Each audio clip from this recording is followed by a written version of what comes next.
On today's Days of Our Lives, chaos reigns in Ava's room as she, Brady, Kristen, and Rachel yell about what happened.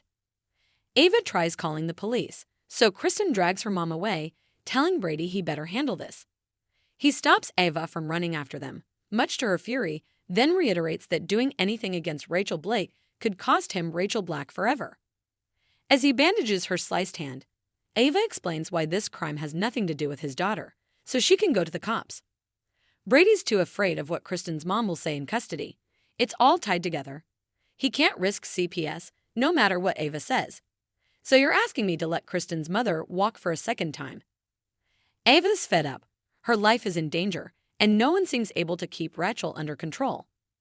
Brady begs her, and Ava tells him she needs someone who's looking out for her.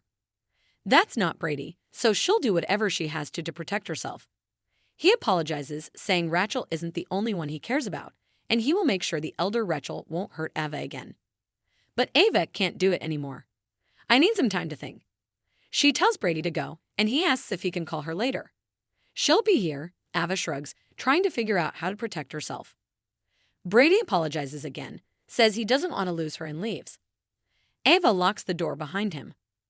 Paulina meets with Belle in the Horton Square, firing off a litany of problems while Belle's distracted on her phone.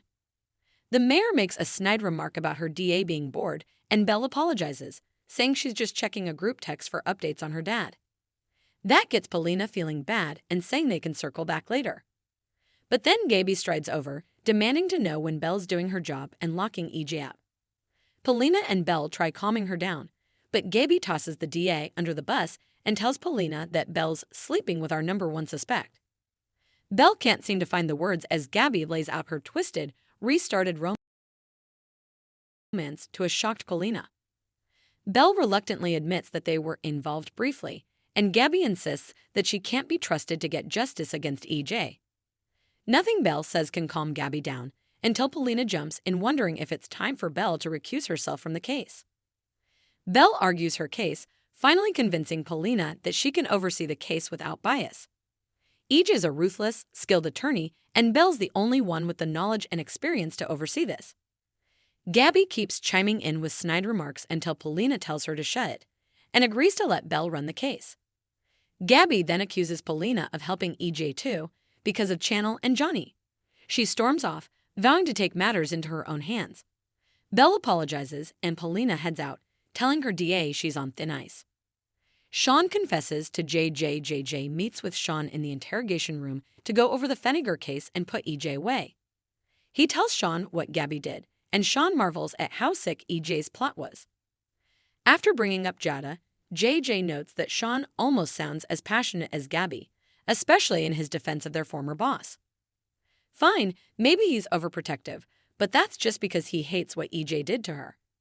He just gave her a shoulder to cry on. JJ can tell there's more to it, but backs off. After an awkward moment, Sean admits he and Jada slept together. They never had a chance to really talk about it, because right after, they learned about Arnold.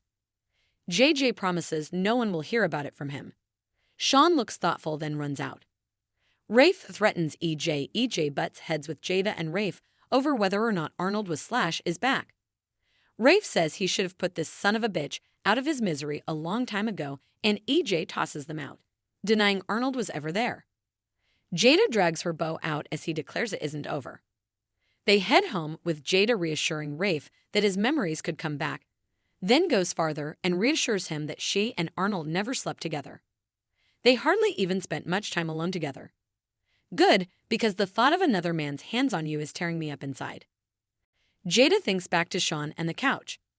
She has to tell him something. He sits to chat with Rachel, suggesting she leave Ava alone, but he gets it. Rachel's not too worried.